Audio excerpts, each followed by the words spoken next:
constellation d'Air France, nous avons découvert la baie de Hong Kong et Hong Kong même.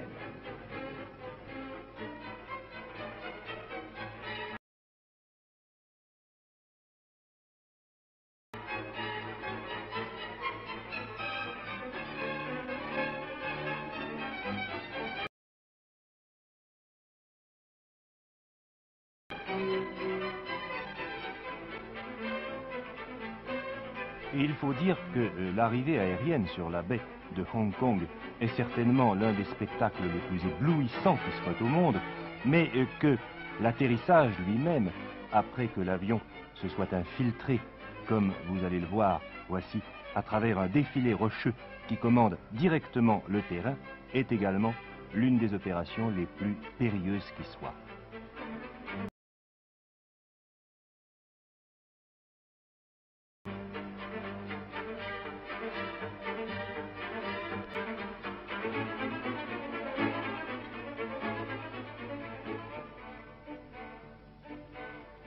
En voyant arriver ces autobus à 2 étages, dont je précise s'il en est besoin qu'ils sont de couleur écarlate, vous pourriez croire à juste titre que nous nous trouvons en quelques banlieues londoniennes. En réalité, nous sommes à Kowloon, que vous avez vu tout à l'heure sur la carte, c'est-à-dire que nous sommes encore sur le continent asiatique, très exactement à l'embarcadère de Kowloon, où chaque jour des centaines de milliers de personnes affluent de toutes les manières, comme vous le voyez, pour prendre le ferryboat, le Star Ferry, ainsi que nous allons le faire d'ailleurs, et gagner ensuite l'île de Hong Kong.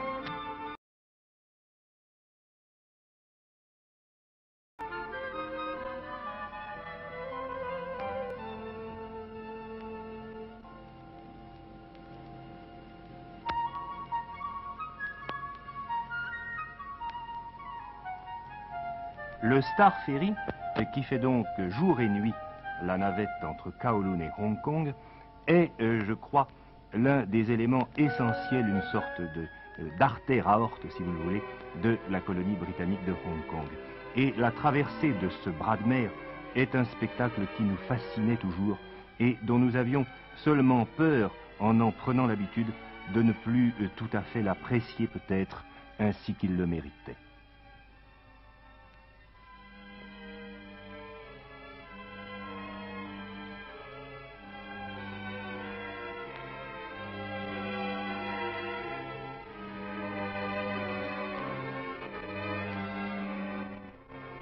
Et voici le rocher de Hong Kong, au flanc duquel est construite la ville de Victoria, capitale de la colonie, où nous allons débarquer dans un instant.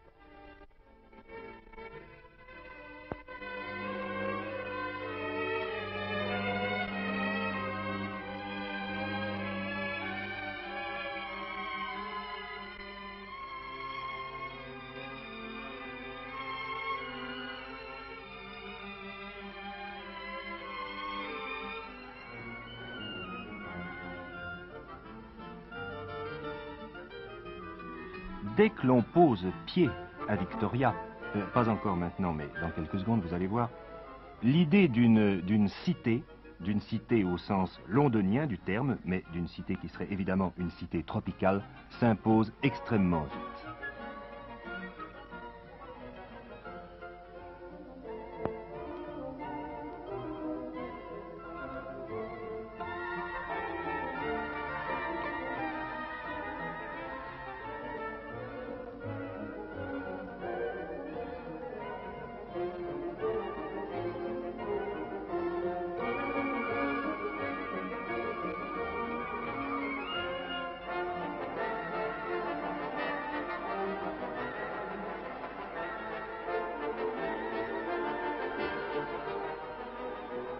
À Victoria, l'industrie bancaire fait partie, si l'on peut dire, du folklore local. Et même si à côté de la Hong Kong and Shanghai Banking Corporation, support numéro 1 de la puissance financière britannique en Extrême-Orient, se trouve précisément le siège de la très communiste Banque de Chine, un tel voisinage ne surprend plus personne à Hong Kong. Tout ce qu'on lui demande est de rapporter un maximum de livres et un maximum de dollars aux caisses de la colonie. Les relations avec la Chine communiste n'étaient pas pour l'Angleterre une question de principe, mais une simple question pratique.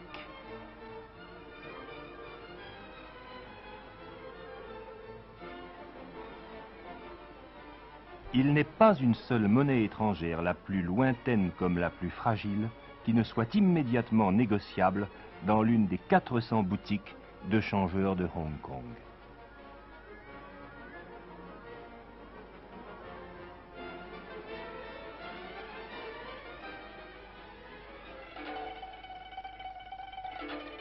Mais à présent, nous pénétrons dans la vraie ville chinoise de Victoria. Et là, je crois vraiment que les images qui vont suivre se passeront de toutes légendes. Je voudrais seulement préciser qu'en 10 ans, en raison des afflux de réfugiés venant de Chine communiste d'une part, et des 100 000 naissances excédentaires par an d'autre part, la population de Hong Kong est passée de 1 500 000 à 3 millions d'habitants, et que le seul problème qui se pose aujourd'hui à Hong Kong est un problème humain, un problème de logement, un problème de nourriture, un problème d'emploi de toute cette masse excédentaire. Hong Kong est chaque jour davantage submergé par le nombre de ses habitants, mais en regardant ces images, je crois que vous pourrez déjà vous en faire une idée assez nette.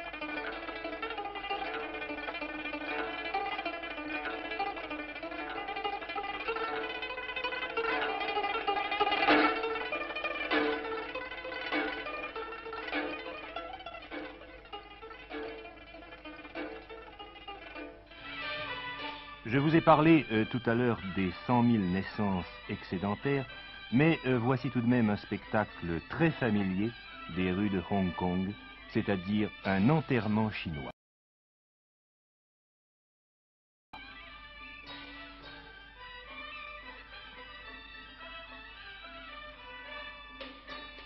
Le noir étant en Chine l'une des couleurs les plus utilisées pour les vêtements courants, le blanc y est logiquement devenu le symbole du deuil.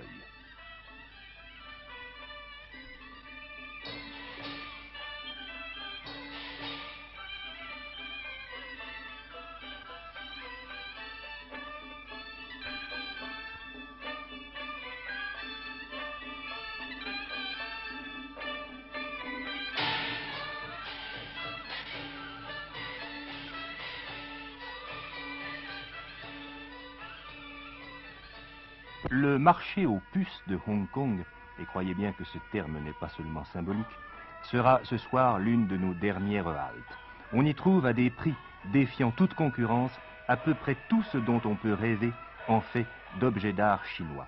Ce marché est aussi quelquefois appelé le marché des voleurs, les objets qui vous y sont offerts provenant tous plus ou moins de vols pratiqués sur une petite ou sur une grande échelle, ce qui explique en partie d'ailleurs leur prix exceptionnellement avantageux. Et nous passons à présent aux marchands de serpents qui forment une corporation très importante de Hong Kong, car le fiel de certains serpents sert non seulement à fabriquer des produits pharmaceutiques chinois, mais également des condiments non moins chinois qui font la joie des palais avertis.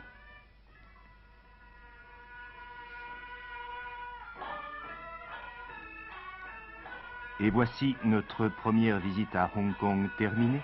Nous redescendons maintenant vers la cité de Victoria. Après-demain, nous traverserons la baie et nous vous emmènerons alors à travers les villages lacustres de l'île, puis sur le continent et jusqu'à la frontière avec la Chine communiste.